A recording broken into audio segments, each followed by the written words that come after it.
Hello student, welcome back to our YouTube channel Gyan Sagar Tuition Center. আজিৰ এই ভিডিঅ'টোত আলোচনা কৰিম সায়েন্সৰ চেপ্টাৰ 1 ৰ মোস্ট ইম্পৰ্টেন্ট কোৱেশ্চনসমূহ যিবোৰ এইবাৰ মেট্ৰিক পৰীক্ষাত আহিব পাৰে। সো ইয়াৰে ইম্পৰ্টেন্ট টপিকসমূহ হৈছে সন্তুলিত ৰাসায়নিক সমীকৰণ, দেন কি আছে জাৰণ বিজাৰণ। সন্তুলিত ৰাসায়নিক সমীকৰণৰ পৰা প্ৰত্যেক বছৰে কি আহে কোৱেশ্চনবোৰ আহি আছে, লাষ্ট ইয়াৰতো আহিছে, এইবাৰো আহিব জাৰণ বিজাৰণৰ পৰাও চাবা। সো এইকেইটা টপিকৰ পৰা কিছুমান মোস্ট ইম্পৰ্টেন্ট কোৱেশ্চন বাছি লোৱা হৈছে যিবিলাক এইবাৰ মেট্ৰিক পৰীক্ষাত আহিব পাৰে। সো তাৰে প্ৰথম কোৱেশ্চনটো হৈছে সন্তুলিত ৰাসায়নিক সমীকৰণ কি? ৰাসায়নিক সমীকৰণসমূহ কিয় সন্তুলিত কৰিব লাগে? সো ইয়াৰ উত্তৰসমূহ দিয়া আছে। যি ৰাসায়নিক সমীকৰণত বিক্ৰিয়ক আৰু বিক্ৰিয়াজাত পদাৰ্থৰ প্ৰতিটো মলৰ সংখ্যা সমান হয় সেইবিলাক ৰাসায়নিক সমীকৰণক কি বুলি কোৱা হয়? সন্তুলিত ৰাসায়নিক সমীকৰণ বুলি কোৱা হয়। তাৰে কিছুমান উদাহৰণ দিয়া আছে। Hydrogen plus chlorine equal to কি হৈছে? হাইড্ৰক্লোৰিক এসিড হৈছে। সো সন্তুলিত ৰাসায়নিক সমীকৰণ কেনেকৈ সন্তুলন কৰিব লাগে দেখাই আছোঁ। সো ইয়াতো চাব পাৰা ইকুৱেশ্যনটো কি আছিল? হাইড্ৰোজেন প্লাস কি আছিল? ক্লোৰিন আছিল, ইকুৱেল টু কি হৈছিল? HCl হৈছিল। সো এইটো কেনেকৈ সন্তুলন কৰিছে? ইফালে পদাৰ্থটো কি বুলি কোৱা হয়? বিক্ৰিয়ক পদাৰ্থ বুলি কোৱা হয়, আৰু ইফালেটো কি বুলি কোৱা হয়? বিক্ৰিয়াজাত পদাৰ্থ বুলি কোৱা হয়। সো আমি পৰমাণুৰ সংখ্যা প্ৰথমতে গণনা কৰিব লাগিব। সো বিক্ৰিয়ক পদাৰ্থ ক'লে হাইড্ৰোজেনৰ সংখ্যা পৰমাণুৰ সংখ্যা কেইটা আছে? দুটা আছে। দেন ক্লোৰিনৰ পৰমাণুৰ সংখ্যা কেইটা আছে? দুটা আছে। সো বিক্ৰিয়াজাত পদাৰ্থ ক'লে হাইড্ৰোজেনৰ সংখ্যা কেইটা আছে? এটা আছে। ক্লোৰিনৰ পৰমাণুৰ সংখ্যা কেইটা আছে? এটা আছে। সো ইফালে আছে দুটা, ইফালে আছে কেইটা? এটা। সো এইটো সন্তুলন কৰিব হ'লে কি কৰিব লাগিব? ইয়াতে যেহেতু 2 আছে, ইফালে আমি কিমান পূৰণ কৰিম? 2 পূৰণ কৰিম। ইয়াতে 2 পূৰণ কৰা মানে বিক্ৰিয়াজাত পদাৰ্থ হাইড্ৰোজেনৰ আগত কিমান দিব লাগিব? আমাৰ 2 দিব লাগিব। সো 2টো আমি ইয়াতে দিব নোৱাৰিম, সো ইয়াৰ আগত দিব লাগিব। ইয়াতে 2 দিয়াৰ লগে লগে কি হ'ল? ক্লোৰিনৰ লগতে কি হ'ল? 2 পূৰণ হৈ গ'ল। সো ইয়াতো আমাৰ কিমান হ'ব? 2 হৈ যাব।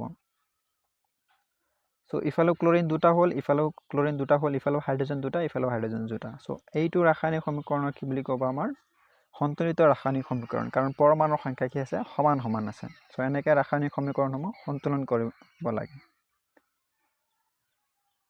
সো ৰাসায়নিক সমীকৰণসমূহ কিয় সন্তুলিত কৰিব লাগে? তাৰ কাৰণ হৈছে কি? ভৰৰ নিত্যতা বিধি অনুযায়ী ৰাসায়নিক বিক্ৰিয়া এটাত ভৰৰ সৃষ্টি নাইবা ধ্বংস নহয়। সেয়েহে বিক্ৰিয়াসমূহত বিক্ৰিয়াৰ আগত বিক্ৰিয়ক পদাৰ্থসমূহৰ মুঠ ভৰৰ, বিক্ৰিয়াৰ পিছত বিক্ৰিয়াজাত পদাৰ্থসমূহৰ মুঠ ভৰৰ সমান হ'ব লাগিব। গতিকে ৰাসায়নিক সমীকৰণসমূহ সন্তুলিত কৰিব লাগে। সো এইটো বিধি অনুযায়ী এইবাৰো কুৱেশ্যন আহিছিল মেট্ৰিক পৰীক্ষাত। সো নেক্সট কুৱেশ্যন দিয়া আছে, তলৰ ৰাসায়নিক বিক্ৰিয়াবোৰৰ বাবে সন্তুলিত ৰাসায়নিক সমীকৰণ লিখা। কি দিয়া আছে? Barium chloride plus aluminium sulphate ইফালে কি হৈছে? Barium sulphate plus aluminium chloride উৎপন্ন হৈছে। সো এইটো ৰাসায়নিক সমীকৰণ কেনেকৈ আমি সন্তুলন কৰিম? সো ইফালে বেৰিয়াম এটা আছে, ইফালেও কেইটা আছে? বেৰিয়াম এটা আছে। ইফালে ক্লোৰিন কেইটা আছে? দুটা। ইফালেও কেইটা আছে? ক্লোৰিন তিনিটা আছে। এইটো অসন্তুলিত হৈ আছে। দেন এলুমিনিয়াম ইফালে দুটা আছে, ইফালে কেইটা আছে? এটা আছে। ইফালে সালফাৰ কি আছে? তিনিটা আছে। হল ব্ৰেকেট 3 মানে ইয়াৰ লগত পূৰণ হৈ আছে। তিনিটা সালফাৰ আছে, ইয়াতে সালফাৰ এটা আছে। দেন ইয়াতে অক্সিজেন কেইটা আছে? অলৰেডি 4টা আছে, আৰু হল ব্ৰেকেট পূৰণ কিমান আছে? 3 মানে 4 3 গুণ 12টা কি আছে? ইফালে অক্সিজেন আছে, ইফালে অক্সিজেন 4টা আছে। সো 4টা এতিয়া চাবা আটাইতকৈ বেছি কোনটো অসন্তুলিত হৈ আছে? ইয়াৰ পৰা আমি কি কৰিম? ষ্টাৰ্ট কৰিম। সো 4টা অক্সিজেন আৰু ইফালে কেইটা অক্সিজেন? 12টা অক্সিজেন। সো এইটো সন্তুলন কৰিব হ'লে কি কৰিব লাগিব? ইয়াতে যেহেতু 4 আছে, ইয়াৰ আগত কিমান দিব লাগিব? 3। ইয়াৰ লগত দিব নোৱাৰিবা, কাৰণ আমাৰ কি আছে? মলটোৰ আগত দিব লাগিব 3। 3 দিয়াৰ লগে লগে 4 3 গুণ কিমান হ'ল? 12। ইফালে আমাৰ অক্সিজেনৰ সংখ্যা কিমান হ'ল? 12। সো অক্সিজেন আমাৰ কেইটা হৈ গ'ল? দুইফালে বিক্ৰিয়ক আৰু বিক্ৰিয়াজাত পদাৰ্থ ফালে 12 হৈ গ'ল। ইয়াতে অক্সিজেনৰ আগত যৌগটোৰ 3 দিয়াৰ লগে লগে বেৰিয়াম আমাৰ কেইটা হৈ গ'ল? 3 হৈ গ'ল। সেইকাৰণে আমি ইফালেও কিমান দিম? বেৰিয়ামৰ আগত 3 দি দিম। সো ইফালেও বেৰিয়াম কেইটা হৈ গ'ল? আমাৰ 3টা হৈ গ'ল। ইফালেও আমাৰ কেইটা হৈ গ'ল? 3টা হৈ গ'ল। সো ইয়াতে আকৌ 3 দিয়াৰ লগে লগে আমাৰ কি হ'ল? ক্লোৰিন কেইটা হৈ গ'ল? 6 হৈ গ'ল। 2 3 গুণ 6 হৈ গ'ল। ইফালে ক্লোৰিন কেইটা আছে? 3 আছে। সো ইয়াৰ আগত আমি কিমান দিম? 2 দি দিম।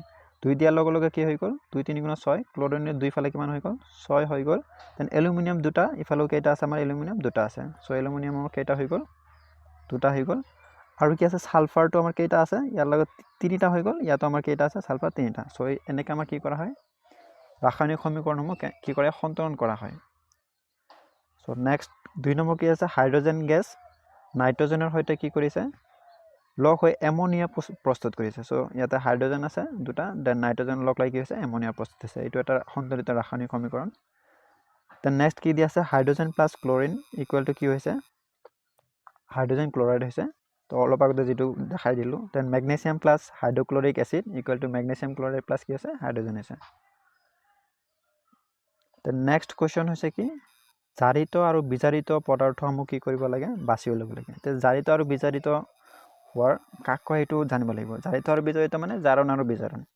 জাৰণ কাক কয়, যিবোৰ ৰাসায়নিক সমীকৰণত কি হয়, এটা যৌগৰ লগত কি হয়, অক্সিজেন এটা কি হয়, যোগ হয়, তাক কি বুলি কোৱা হয়, জাৰণ বুলি কোৱা হয়। অক্সিজেন যোগ হয় নাইবা কি হয়, হাইড্ৰজেন এটা কি হয়, বিয়োগ হয়, আৰু কি হয়, ইলেক্ট্ৰন এটা কি হয়, বিয়োগ হয়, তাক কি বুলি ক'ব, জাৰণ বুলি ক'ব। আৰু য'ত কি হয়, অক্সিজেন বিয়োগ হয় আৰু হাইড্ৰজেন কি হয়, যোগ হয় বা লগ লাগে, আৰু ইলেক্ট্ৰন কি হয়, লগ লাগে, তাক কি বুলি ক'ব, বিজাৰণ বুলি ক'ব। চ' ইয়াত 1 নম্বৰ কুৱেশ্যনটো কি দিয়া আছে, কপাৰ অক্সাইড প্লাছ কি আছে, হাইড্ৰজেন ইকুৱেল টু কি আছে, কপাৰ প্লাছ ৱাটাৰ আছে। ইয়াতে কোনটো জাৰিত আৰু বিজাৰিত হৈছে, অলপ আগতে কি ক'লোঁ, অক্সিজেন যদি যোগ হয় তাক কি বুলি ক'ব, জাৰণ বুলি ক'ব। চ' ইয়াতে চোৱা, কপাৰ অক্সাইডৰ পৰা কি হৈছে, অক্সিজেনটো কি হৈছে ইয়াতে নোহোৱা হৈছে, অনলি কি হৈছে, কপাৰ হৈছে। চ' তেনেহ'লে কপাৰ অক্সাইডটো আমাৰ কি হৈ যাব, ইয়াৰ পৰা কি হৈছে, বিয়োগ হৈছে। বিয়োগ হোৱা মানে কি হয়, বিজাৰণ হোৱা। তেনেহ'লে কপাৰ অক্সাইডটো আমাৰ কি হৈছে, বিজাৰিত হৈছে। আৰু হাইড্ৰজেনটোৰ লগত কি হৈছে, অক্সিজেন যোগ হৈছে। আগতে হাইড্ৰজেন অকলে আছিল, ইয়াতে আহি কি হৈছে, অক্সিজেন এটা যোগ হৈছে। যদি অক্সিজেন যোগ হয় তেনেহ'লে তাক কি বুলি কোৱা হয়, জাৰণ বুলি কোৱা হয়। তেনেহ'লে হাইড্ৰজেনটো কি হৈছে, জাৰিত হৈছে। চ' হাইড্ৰজেনটো জাৰিত হৈ কি উৎপন্ন হৈছে, পানী উৎপন্ন হৈছে। আৰু কপাৰ ছালফেটটো কপাৰ অক্সাইডটো বিজাৰিত হৈ কি হৈছে, কপাৰ উৎপন্ন হৈছে। কপাৰ অক্সাইড আছিল, কপাৰ উৎপন্ন হৈছে। দেন চিমিলাৰলি ইয়াতে কি আছে, জিংক অক্সাইড প্লাছ কি আছে, কাৰ্বন আছে। দেন ইফালে কি হৈছে, জিংক আৰু কি আছে, কাৰ্বন মন'অক্সাইড হৈছে। চ' জিংক অক্সাইডৰ পৰা ইফালে আহি কি হৈ গ'ল, জিংক হৈ গ'ল। ইয়াৰ পৰা অক্সিজেনটো কি হৈছে, বিয়োগ হৈছে। বিয়োগ হ'লে কি হ'ব, তাক বিজাৰণ বুলি ক'ব। দেন ইয়াতে কি আছে, কাৰ্বনৰ লগত কি হৈছে, অক্সিজেন যোগ হৈছে। আগতে চিম্পল কাৰ্বন আছিল, ইয়াতে আহি কি আছে, অক্সিজেন এটা যোগ হৈছে। তেনেহ'লে এইটো আমাৰ কি হ'ব, যোগ হ'লে তাক জাৰণ বুলি ক'ব। তো জিংক অক্সাইডটো আমাৰ কি হৈছে, বিজাৰিত হৈছে, আৰু কাৰ্বনটো আমাৰ কি হৈছে, জাৰিত হৈছে। ক্লিয়াৰ? দেন নেক্সট 4 নম্বৰ কুৱেশ্যনটো দিয়া আছে, পোৰাচুন আৰু শিথিলিত চূণৰ ৰাসায়নিক সংকেত কি, আৰু পোৰাচুন পানীৰ সৈতে বিক্ৰিয়া কৰি কি উৎপন্ন কৰে। চ' পোৰাচুনৰ ৰাসায়নিক সংকেত আমি জানোৱে কি হয়, কেলছিয়াম অক্সাইড হয়। আৰু শিথিলিত চূণৰ ৰাসায়নিক সংকেত আছে কেলছিয়াম হাইড্ৰক্সাইড। চ' কেলছিয়াম অক্সাইড যেতিয়া পানীৰ লগত কি কৰা হয়, মিহলি কৰা হয়, তেতিয়াহে আমাৰ কি ওলায়, শিথিলিত চূণ ওলায়। পোৰাচুনৰ লগত যেতিয়া পানী যোগ কৰা হয় তেতিয়া কি ওলায়, শিথিলিত চূণ। ইয়াৰ যৌগটোৰ নাম হৈছে কেলছিয়াম হাইড্ৰক্সাইড। নেক্সট ইম্পৰ্টেণ্ট কুৱেশ্যনটো হৈছে 5 নম্বৰটো, তাপবৰ্জী আৰু তাপগ্ৰাহী বিক্ৰিয়া বুলিলে কি বুজা। চিম্পলি মনত ৰাখিবা, যিবোৰ ৰাসায়নিক বিক্ৰিয়াত কি হয়, তাপৰ উৎপন্ন হয়, বৰ্জন হয়, তাক কি বুলি কোৱা হয়, তাপবৰ্জী বুলি কোৱা হয়। তাপগ্ৰাহী যিবিলাক ৰাসায়নিক সমীকৰণ এটা কি হয়, ৰিয়েকশ্যন হওঁতে, বিক্ৰিয়া হওঁতে কি লাগে, তাপৰ প্ৰয়োজন হয়, তাপৰ শোষণ হয়, তাক কি বুলি ক'ব, তাপগ্ৰাহী বুলি ক'ব। চিম্পল। যেনেকুৱা কি আছে, আমাৰ উদাহৰণ দিয়া আছে কি, মিথেন। মিথেন এটা কি হয়, এটা গেছ হয় ন, যিটো আমাৰ কি হয়, জ্বলালে কাৰ উপস্থিতিত জ্বলিব, অক্সিজেনৰ উপস্থিতিত জ্বলিব। তেতিয়া এটা বস্তু জ্বলিলে তাৰ পৰা কি উৎপন্ন হ'ব, অভিয়াছলি তাপ উৎপন্ন হ'ব। আৰু কি উৎপন্ন হৈছে, কাৰ্বন ডাই অক্সাইড, ৱাটাৰ, আৰু কি উৎপন্ন হৈছে, আমাৰ তাপ শক্তি উৎপন্ন হৈছে। চ' এইটো ৰাসায়নিক বিক্ৰিয়াক কি বুলি ক'ব, আমাৰ তাপবৰ্জী। ইয়াতে কি হৈছে, তাপৰ বৰ্জন হৈছে বা উৎপন্ন হৈছে।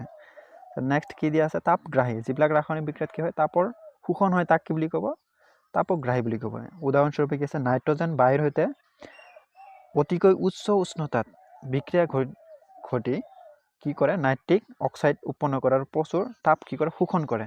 কিমানখিনি তাপ শোষণ কৰিছে, 3000 চেলচিয়াছ কি কৰিছে, তাপ শোষণ কৰিছে। তাক কি বুলি ক'ব, আমাৰ তাপগ্ৰাহী বিক্ৰিয়া। চ' এইখিনি আছিল তোমালোকৰ চেপ্টাৰ 1ৰ মষ্ট ইম্পৰ্টেণ্ট কুৱেশ্যনসমূহ। চ' এইবিলাক নোটছ যদি তোমালোকে পাব বিচাৰা, তেনেহ'লে তোমালোকে ডেছক্ৰিপশ্যনত থকা টেলিগ্ৰাম লিংকত জইন কৰিবা, তাৰ পৰা ডাইৰেক্টলি এই PDF টো পাই যাবা। Thank U.